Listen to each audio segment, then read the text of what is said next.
في مكالمات ما ينفعش تتجاهلها، وفي مكالمات إياك ترد عليها.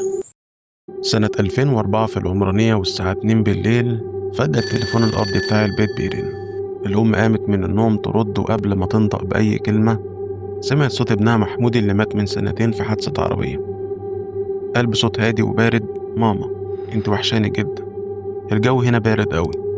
الأم اتجمدت، ايديها بتترعش، وقبل ما ترد المكالمة اتقطعت. اتصلوا بشركة الاتصالات تاني يوم يعرفوا مصدر الاتصال، لكن الشركة بلغتهم إن هما مجالهمش أي مكالمة الساعة 2 بالليل. الأغرب، بعد أسبوع الأب كان في الشغل وجاله اتصال.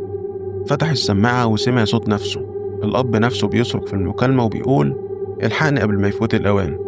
وبعد ثانية واحدة الخط فصل. اللي حصل بعد كده خلى العيلة كلها تنهار.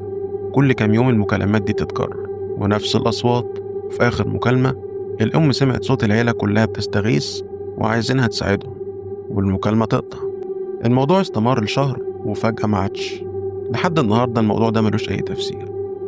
انت لو جالك اتصال زي ده هتعمل ايه؟ سيب لنا رأيك في الكومنتس، وما تنساش السبسكرايب